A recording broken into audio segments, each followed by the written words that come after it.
first episode of Road to Yukon, Jen and I were awaiting the decision on our Yukon 1000 application. As I drove home in the creeper van and the adrenaline wore off, we both had some time to reflect on the race. Jen in particular. I made the decision to pull out because I knew that I was in danger because there was another set of rapids right after where I flipped. And for me, it made me nervous because I thought, God, when I try to send in the application for this Yukon 1000, they're going to look at this and be like, oh, she got hypothermic and she quit. But, I turned it around and made it positive and just realized that I went into this race with one goal: practice, figure out what I needed to know for the Yukon, and I feel like I accomplished that.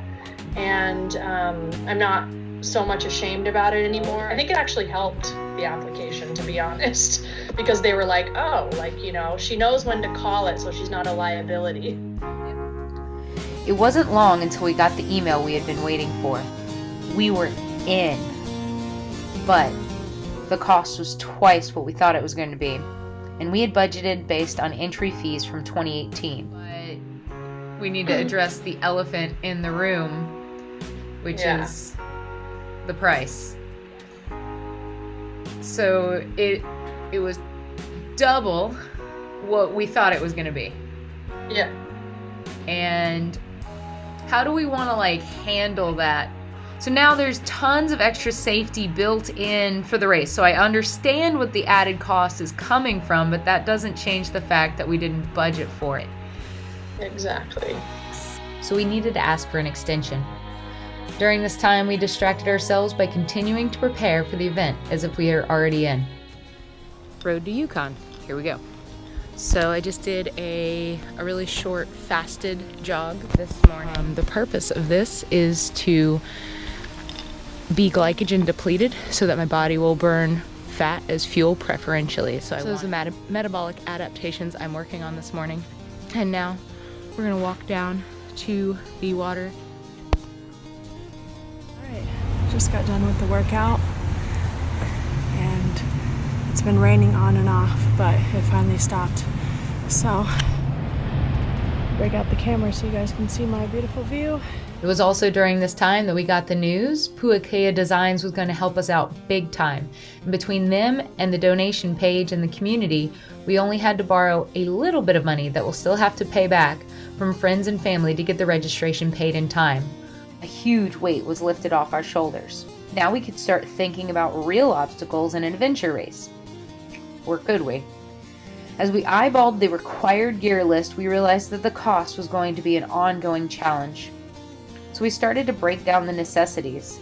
What do you need for a 6 to 9 day excursion down the frigid Yukon River as fast as you can possibly go, only stopping for the mandatory 6 hours to eat and sleep? A few obvious big items come to mind. Items we were going to need included, but were not limited to, life jackets, whistles, signal mirrors, emergency fire kits, knives, strobe lights, a credit card and cash, emergency space blanket, field dressing and first aid, bear spray, bear canister, passports and travel documents because we will be crossing a border out there, waterproof jackets and clothing, warm jackets and clothing, a way to filter water, emergency water purification tablets, GPS system and a backup, a satellite phone for emergencies, solar chargers to charge all of this, potential camera gear, a spot tracker, sleeping bags, tents, 10 days worth of food per person, our cooking equipment to repair our boats, spare paddles, high visibility vests, industrial smoke masks in case there's forest fires, swimming goggles again in case there's forest fires, dry bags, bags to pack out our trash, and maps. Can you think of anything else? I think that's pretty substantial. Oh yeah, a boat. Did I mention we needed a boat? The email after we got the registration paid informed us that if we wanted to rent one, it was going to cost another $1,300. There was absolutely no way we were going to be able to come up with even more money. Okay, so good news. I think I found us a boat. What? Yeah. That's super exciting. That's excellent news. Yeah, I'm so stoked. Super nice guy. So Very cool. yeah, it's already going to be in Whitehorse, so it'll work out perfect. And he's got a cover on it already, so we don't have to worry about getting a cover for it, because those run like $500. Oh man, this is like a pretty so sweet deal. Yeah. See, So everything works out, right? Right after receiving yeah. news of the boat, we got some more really great news.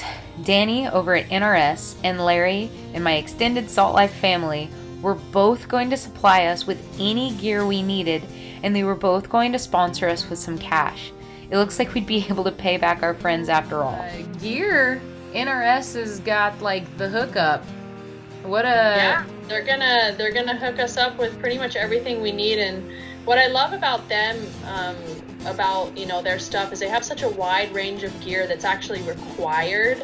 So you've got your dry bags, you've got your they actually have a paddler's first aid kit, which has everything that's on the list: life jackets, dry suits, rash guards, whatever. So I opted out of the dry suit for the Cali 100. I actually got a size too big, so it didn't fit me. So that's why I didn't use it. It probably saved me, but that's okay. Lesson learned. I actually ended up using the splash jacket and the splash pants, so it's not like a connected onesie.